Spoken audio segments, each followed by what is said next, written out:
there. So I feel like I should probably start off this video by saying it's weird that this is the final reflection video. I feel like we should still be in class this semester, however weird it may have been, really did just fly by. But let's get started. A misconception, I would say that a misconception is an idea that's considered wrong based on the view of the situation or the experience of the student. For example, one example of a misconception a student might have is that gases are not matter because they're invisible. So when students think about matter, they think about things that take up space, and because they can't see gas, they don't see that gas does take up space. Another example is that some students confuse cells and molecules because they're both very small, and so they use them interchangeably, which can change the meaning of what they're trying to say. How would I use misconceptions to leverage over my students? I would really use them by giving the students an opportunity to fail. This is something that we've talked about over and over again, but during explore activities, having those students be confronted with things that challenge their ideas, or results that don't match what they thought was going to happen, or their previous thinking, really lets them see in a hands-on and concrete way and conceptualize those challenges to the ideas that they have. And it lets them construct their own knowledge based on being confronted with those things that don't match what they were thinking. So next up is the progression of standards. And progression of standards is just a way to describe how the standards move along a timeline. So each standard is designed to build off of each other to help students continually build the skills and the knowledge that they have across all of their grade levels. And it's meant to get more detailed as time goes on. So for example, Life Science 1.A, in kindergarten through second grade, it is all organisms have external parts that they use to perform daily functions. But then as it goes on, in 3 through 5, it gets more detailed, such as organisms have both internal and external macroscopic structures that allow for growth, survival, behavior, and reproduction. Then, as they enter middle school, it gets even more detailed, and it says that all living things are made up of cells. In organisms, cells work together to form tissues and organs that specialize for a particular body of function. So, as the DCI goes along, it gets more and more complex. It's meant to build off of those generalizations to get more specific. If I was a 5th grade teacher teaching Physical Science 1-3, that standard is make observations and measurements to identify materials based on their properties. Before students come to me in the 5th grade, in the 2nd grade, they would learn that different kinds of matter exist, and matter can be described or classified by observable properties. They would also learn that different properties are suited to different purposes, and a variety of objects can build a variety of small objects can build a small set of objects. That would happen in 2nd grade, and then they would come to me and we would get more detailed using measurement to identify different materials. And then after they are with me and we learn about that, in middle school, they'll approach the topic again, and they'll learn that atoms combine to create different substances, and that each pure substance has physical or chemical properties that can be used to define it or identify it. Alrighty, moving on to the 5E learning. So before this class, I had never heard anything about 5E, the concept was completely foreign to me, and it's actually one of my favorite things I've learned in this class, just because I think it's such a really cool way to engage students, get them hands-on, which we know from years and years of research that that's the best way that they learn. And so I was really excited about the 5E. But to start off with, the first step in the 5E is engage. And that in that stage, you want to just pique the curiosity or the interest of the students. You really want to grab their attention so that they can move into the next stages.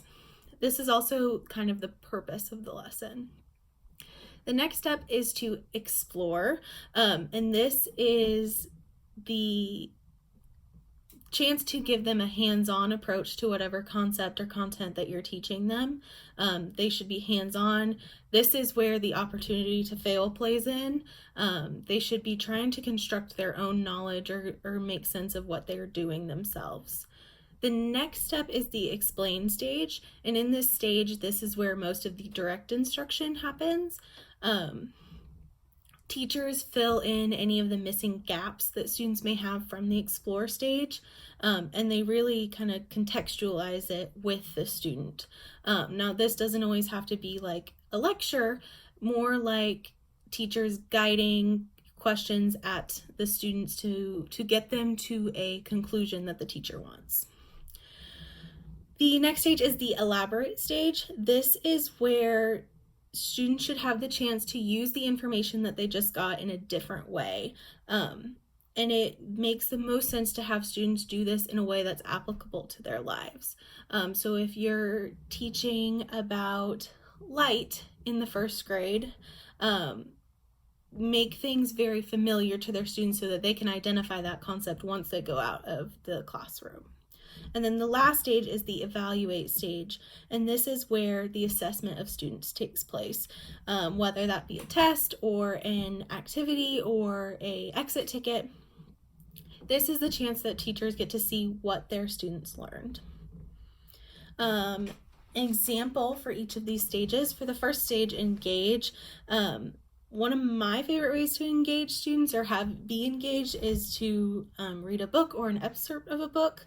I remember having teachers that would read like storybooks up until I was like 8th grade-ish, and I never got too old for that. So, and in my head, when I was thinking of these different examples, I was thinking of a book I had recently read. I believe it's Rosie Revere Engineer. It was one that got brought up in the middle of diverse learners, and I read it and I really, really liked it. And so then I had the thought for Explore, having students take toothpicks and marshmallows and just build structures. And then at the end of it, we would put a weight on the structure and see which students' structures stayed up. The third stage, which is that explain stage, I would ask the students questions about why some of those structures may have stood, why maybe some of them didn't stay, and see what they could come up with for answering why. And then if they didn't, fill them in, of course. But to elaborate, have the students get in a group and design what would be the strongest building. So hopefully they would come to the concept that triangular shapes are stronger than square shapes, and they would build a structure or design a structure that would reflect that. And then finally, I would have my students fill out a KWL charts, just because I really like that it has what they learned, what they want to learn, and questions that they may still have. That allows me as a teacher to see what they're taking in and what I maybe need to touch on with them. The engineering design process. So it consists of 5 stages. The ask stage, which is what is the problem? What have others tried to do with this problem, and what are the constraints to this problem? The next step is imagine. So this is where students brainstorm ideas to solve the problem. The plan stage, where they draw out a diagram and list any materials that they may need.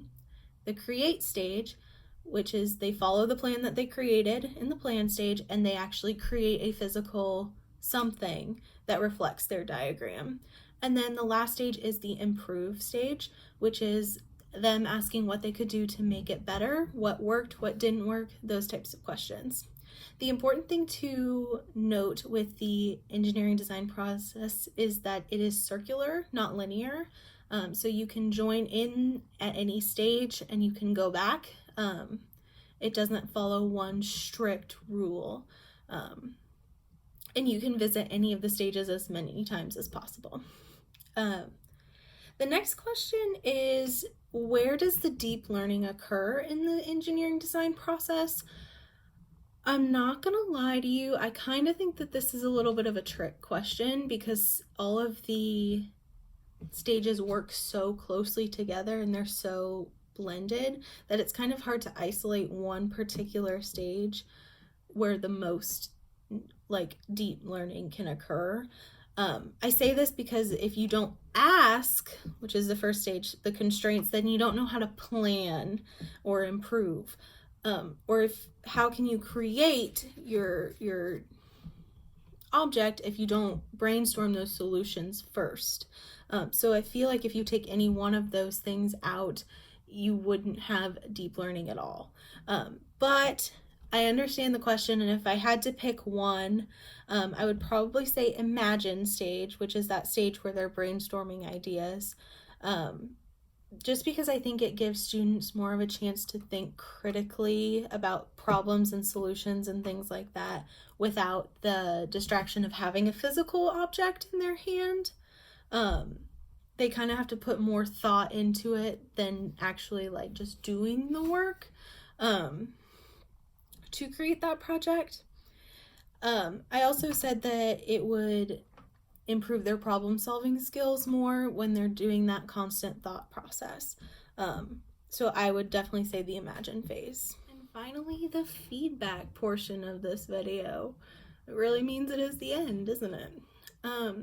I just wanted to say before I give my feedback that I am really extremely thankful for everything that you've done to help us students. I know that it is a hard thing to do, to completely just up and move everything online, and I really do appreciate it, as well as just being so understanding of different situations. But moving on, which assignment do I think was most helpful or impactful? I would definitely say just the final unit lesson plan.